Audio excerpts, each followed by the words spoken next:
Last time हम लोगों ने सीखा था कि कुछ इस तरह का केस हो कि ए बी बी सी इन लेटर्स के टोटल अरेंजमेंट यदि लिखने हो कितने अरेंजमेंट होंगे। टोटल सारे लेटर्स का अरेंजमेंट करना है तो टोटल अरेंजमेंट कितने होंगे कि देयर आर 6 लेटर्स, तो 6 फैक्टोरियल अपॉन ये देखो A3 है और B2 है और C1 है, तो इसको क्या लिखेंगे 3 फैक्टोरियल 2 फैक्टोरियल 1 फैक्टोरियल। और चूंकि ये 1 है तो ये 1 फैक्टोरियल तो 1 ही होता है, तो इंस्टेड ऑफ ये 1 लिखें हम सीधा क्या लिख देते हैं, इस तरह से लिखते हैं 6 factorial upon 3 factorial and 2 factorial.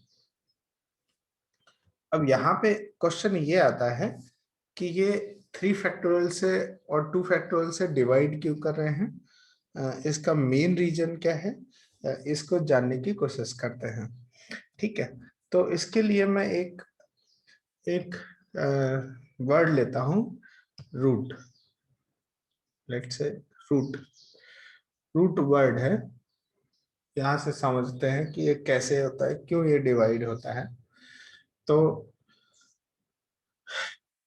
H पर द थ्योरी इसके टोटल परमुटेशन कितने हो जाएंगे 4 फैक्टोरियल अपॉन 2 फैक्टोरियल। अब यहाँ ये क्वेश्चन है कि ये 2 फैक्टोरियल से क्यों डिवाइड करेंगे। यदि इस क्वेश्चन का आंसर तुम्हें समझ में आ जाए कि 2 फैक्टोरियल से क्यों डिवाइड करेंगे तो फिर इसका भी आसानी से समझ में आ जाएगा। तो अब लेट से मैं एक काम करता हूँ कि यहाँ पे जो रूट लिखा है, यहाँ रूट जो है, रूट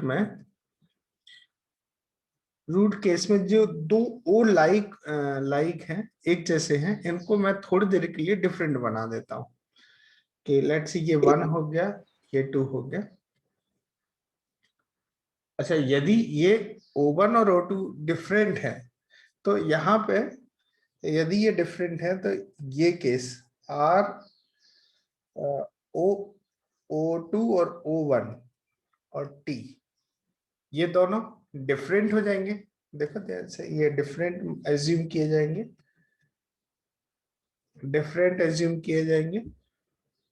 डिफरेंट क्यों, क्योंकि अब O के डिनोमिनेशन चेंज हो गए, ये 1 और 2, ये 2 और 1 आपस में। ठीक है, अच्छा यदि मैं ये RTO लिख देते हैं, ये 1 ये 2, तो RTO2O1 ये भी डिफरेंट होंगे। समझ में आ रहा है।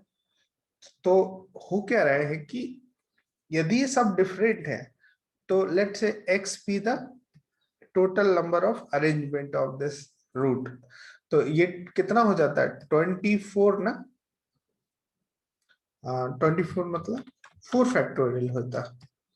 यदि ये O1 O2 डिफरेंट है, O1 O2 डिफरेंट है, तो ये 4 डिफरेंट लेटर्स होते हैं और इन चारों का अरेंजमेंट कितना हो जाता है 4 फैक्टोरियल।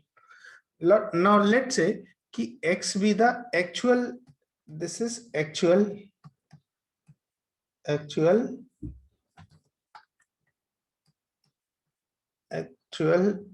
अरेंजमेंट। तो आप देख सकते हो जब ये एक्चुअल अरेंजमेंट की बात की तो कहने का मतलब है कि ये O1 और O2 ये दोनों सेम चीज है, इस तरह से ये एक्चुअल है। तो हर बार क्या हो रहा है कि लेट्स से x एक्चुअल केसेस है, एल x एक्चुअल केसेस आते हैं, तो इस 4 फैक्टोरियल में जो भी एक्चुअल केसेस है उस हर एक्चुअल केस के लिए देखो ये 2 अलग अलग केसेस बन के आ रहे हैं इसमें। तो इसमें करेंगे क्या कि x में जो इनका परमुटेशन है, जो लाइक ऑब्जेक्ट का परमुटेशन है उससे मल्टीप्लाई कर देंगे। जैसे यहाँ पे 1 है तो इन दोनों O के आपस के अरेंजमेंट की वजह से 2 फैक्टोरियल की वजह से ये 2 टाइम्स मल्टीप्लाई हो जाएगा, 2 times into actual number of arrangement या परमुटेशन करेंगे तो ये क्या हो जाएगा, ये 4 फैक्टोरियल हो जाएगा। तो x कितना हो गया बताओ, x इज इक्वल टू कितना हो गया 4 फैक्टोरियल अपॉन 2 फैक्टोरियल। जैसे एक और केस ले लेते हैं, एक और केस ले लेते हैं। Let's say a b b b c, let's say 5 letter word है, तो इसके कितने अरेंजमेंट होंगे इसको फिर से समझते हैं कि लेट्स से इसके अरेंजमेंट है x be the actual arrangement, be the total number of arrangement, total numbers of arrangement है, arrangements, ठीक है। x be the total number of arrangement। और अब देखो यहाँ पे हो क्या रहा है कि ये जो x टोटल अरेंजमेंट है, इसमें थोड़ी देर के लिए यदि हम ये b1 b2 b3 इस तरह के डिनोमिनेशन कर दें तो ये क्या होगा, ये जो b1 b2 b3 है टाइम्स c, तो आपस में ये b1 b2 b3 कितने तरह से अरेंज हो सकते हैं, 3 फैक्टोरियल बेस से।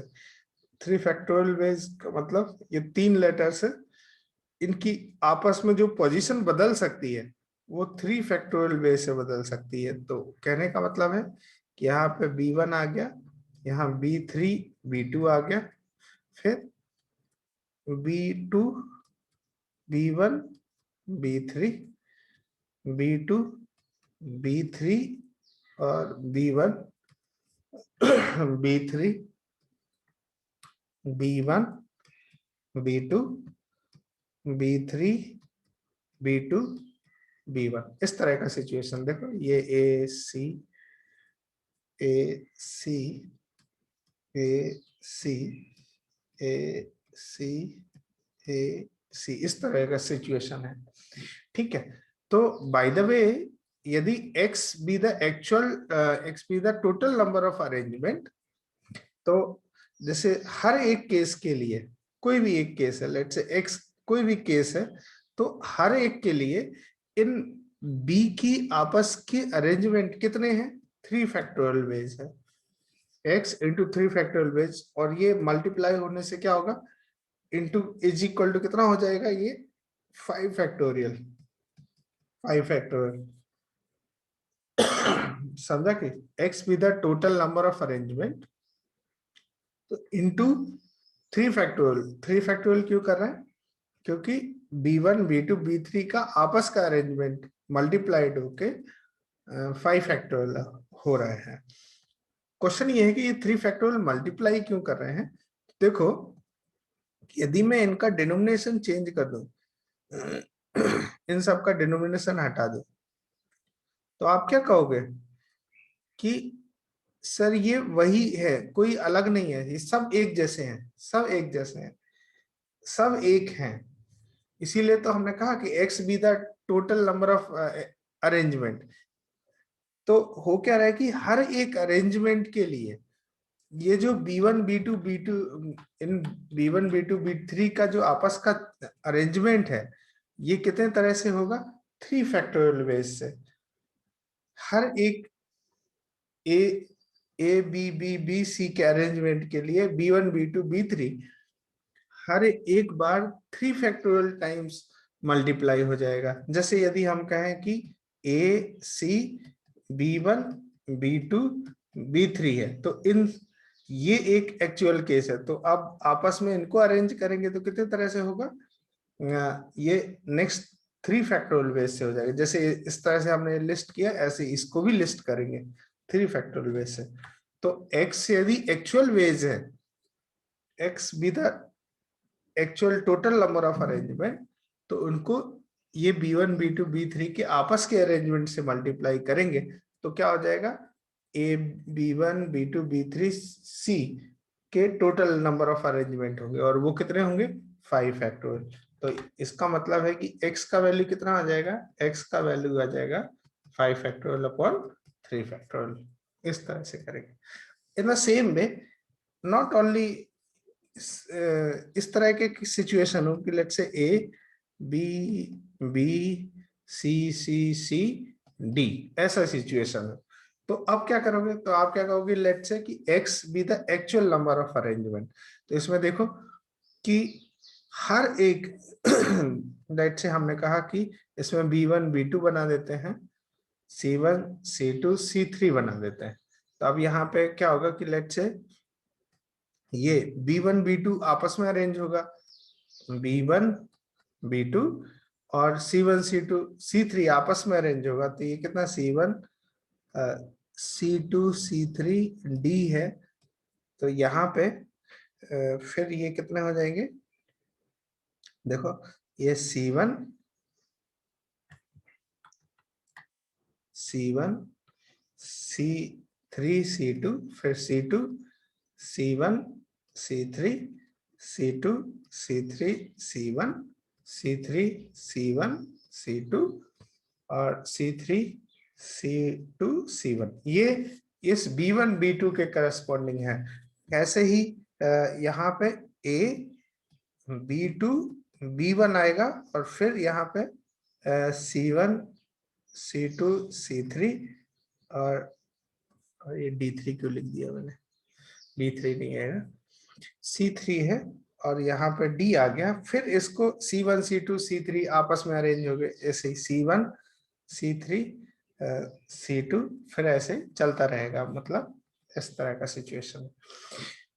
तो यहाँ पे देखो ये c1 c2 आपस में कितने तरह से अरेंज हो रहे हैं, 3 फैक्टोरियल बेस से, और b1 b2 आपस में कितने तरह से अरेंज हो रहे हैं, 2 फैक्टोरियल बेस से। तो 2 factorial base into 3 factorial base into 3 factorial base, ये कितना हो जाएगा कि 3 इंटू 6 इंटू 2 12 केसेस बनेंगे। तो आप देख सकते हो कि यदि मैं इन सब का डिनोमिनेशन हटा दूं, इन सब की ये डिनोमिनेशन हटा दें, ये सबस्क्रिप्ट हटा दें, तो आप क्या कहोगे, सर ये बिल्कुल सेम ही है, कुछ अलग नहीं है, सारे के सारे सेम है। एक्चुअल में तो ये सबस्क्रिप्ट में होते नहीं ना एक्चुअल में। तो आप क्या करोगे कि हर एक केस कितनी बार काउंट हो जाएगा, हर एक केस काउंट हो जाएगा 2 फैक्टोरियल इंटू 3 फैक्टोरियल टाइम्स। तो let say x be the actual case, तो इसमें हम किससे मल्टीप्लाई कर देंगे, 2 फैक्टोरियल इंटू 3 फैक्टोरियल से। तो ये क्या हो जाएगा कि इन लेटर्स का, सारे लेटर्स का अरेंजमेंट, जब ये सारे लेटर डिस्टिंक्ट हो, तो ये कितने हैं by the way, 3 3 6 and 1 7 factorial. तो x का वैल्यू कितना हो जाएगा, x is equal to 7 factorial upon 2 factorial 3 factorial, ये आंसर आ जाएगा। क्या इतनी बात समझ आई, इस तरह है ना। सो जितने, जब इस तरह का जब लाइक ऑब्जेक्ट्स होते हैं अरेंज करने के लिए, तो हम क्या करते हैं कि टोटल नंबर ऑफ ऑब्जेक्ट्स को का फैक्टोरियल डिवाइडेड बाय कितने सेम टाइप के ऑब्जेक्ट्स हैं, इनके फैक्टोरियल से डिवाइड कर देते हैं। तो क्या इतना बात समझ आए बच्चा लोग ना। जैसे एग्जाम्पल के तौर पे हम कहेंगे total number of arrangement of permutations, या फिर इनफैक्ट मैथमेटिक्स ले लेते हैं, मैथमेटिक्स,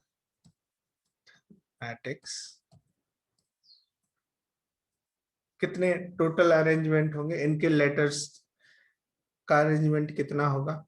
तो आप क्या कहोगे कि देखो यहाँ पे काउंट करोगे कि m कितना है, m देखो 2 बार आया है, e कितनी बार आया है, देखो 2 टाइम्स, t कितनी बार आया है, 2 टाइम्स, और h e i c s बाकी सब 1 टाइम्स आया है। तो इसके टोटल अरेंजमेंट कितना हो गया, टोटल अरेंजमेंट कितना हो गया, देखो 1 2 3 4 5 6 7 8 9 10 11। तो ये क्या हो जाएगा, 11 factorial divided by 2 factorial 2 factorial 2 factorial. क्या इतनी बात समझ आई, is this clear to you all, note down this, note करो and write down a question. Question लिखो या फिर एक छोटा सा केस बताते हैं कि लेट से ये वायर्ड फ्रेम है, वायर्ड फ्रेम है,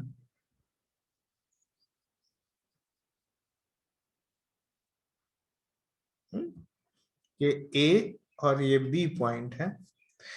आपको बताना है कि ए से बी जाने के कितने शॉर्टेस्ट पाथ होंगे। सिर्फ आपको जो मूव करना है वो वायर्ड फ्रेम पे ही मूव करना है, मतलब इसके ऊपर ही चलना है इस तरह से। तो कितने शॉर्टेस्ट पाथ होंगे एक बार सोच के बताओ ए से बी जाने के। कितना होना चाहिए, दिमाग लगाओ, बताओ कितना आएगा ए से बी जाने के शॉर्टेस्ट पाथ। ऐसा नहीं कि आप फिर ऐसे चले जाओ, ऐसे नहीं जाना है। ये जो फ्रेम है इसी के ऊपर से जाना है इस तरह से, ऐसे। आंसर करो। तो कितना आंसर मिला, 6 ना। हाँ, कैसे आएगा देखो यहाँ पे ध्यान से देखो कि जैसे ये क्या, ये इस तरह से, ये एक शॉर्टेस्ट वे हो गया। सो दिस इज, देखो ध्यान से आप ऑब्जर्व करो, ये एक वे हो गया, दूसरा वे, तीसरा वे, ये चौथा वे हो गया, पांचवा, और ये कितना हो गया, ये छठा। मतलब 6 वेज होंगे ए से बी जाने के। तो ये जब छोटा है, ये 2x2 का वायर फ्रेम है। ए से बी जाने के लिए आपको 6 वेज हैं different, there are 6 different ways to go from A to B. लेकिन यदि हम कुछ थोड़ा बड़ा वायर फ्रेम कर दें तो कैसा, कितना आंसर आएगा, इसके लिए क्वेश्चन लिखो एक बच्चा, है ना। क्वेश्चन है, इस क्वेश्चन को सॉल्व करते हैं। Consider a wire frame, consider a wire frame of dimension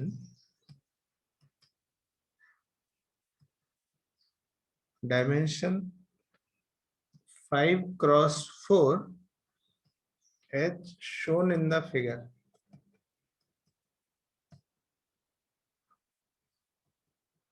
as shown in the figure। Figure आप बना लीजिए, फिगर कुछ इस तरह से होगा, 5x4 का है। तो लेट से ये इस तरह का सिचुएशन है।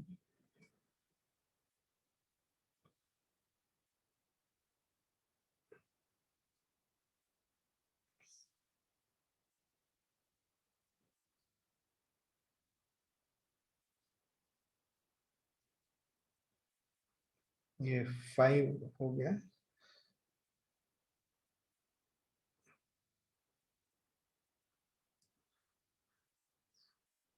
ड्रॉ दिस वायर फ्रेम, ये पॉइंट है ए और यहाँ पे है सी, और ये हो गया डी, और इन द सेम वे यहाँ ये जो पॉइंट है, ये पॉइंट है बी, इसको बी बना देते हैं। लेट्स ड्रॉ करो। इसके आगे लिखते हैं small box is of, small box is of 1x1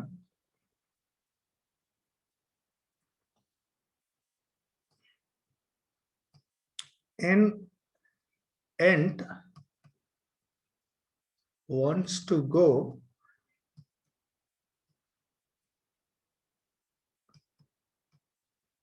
go from A to C by traveling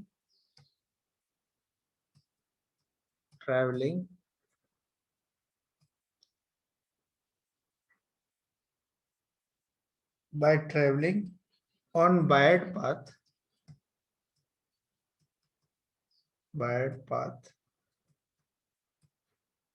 then find the following. Find the following. First लिखो, first one. Number of different shortest path. Number of different and shortest path.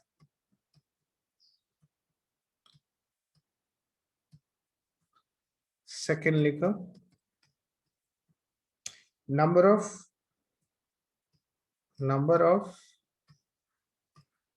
different shortest path.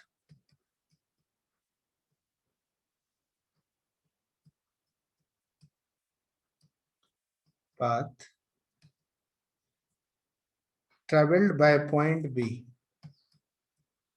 Traveled by point B.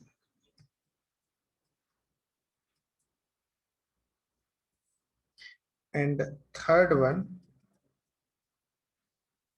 the number of different shortest paths. The numbers of different shortest path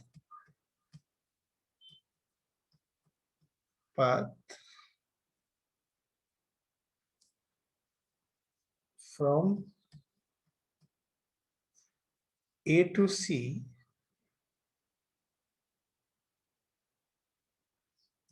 in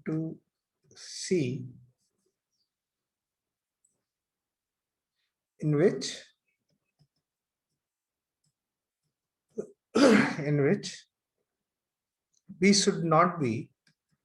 B should not be a part of journey.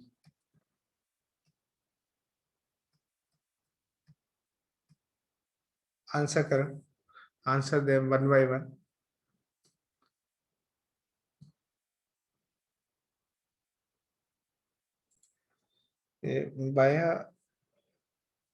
बाया point VIA समझ ली, इसको through point समझ सकते हो आप.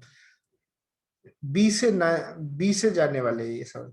Number of different shortest path travel बाया समझेंगे इसको. इस तरह से लिखो, VIA बाया पॉइंट बी. क्लियर हुआ क्या? हाँ. आंसर करो.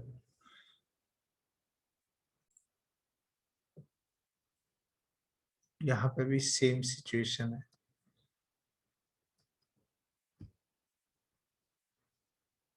Find the following. आंसर आने पे जवाब दो कितना आ रहा है.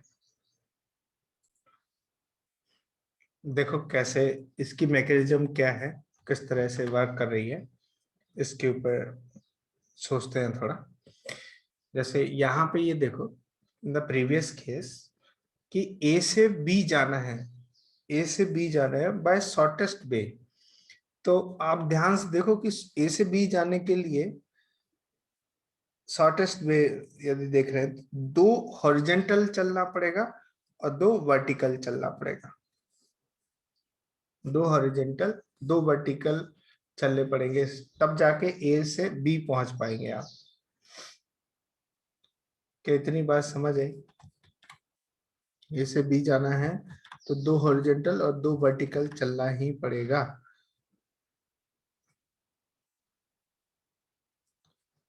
मैं इसमें से कुछ पार्ट हटा देता हूं तो समझ में आ जाएगा.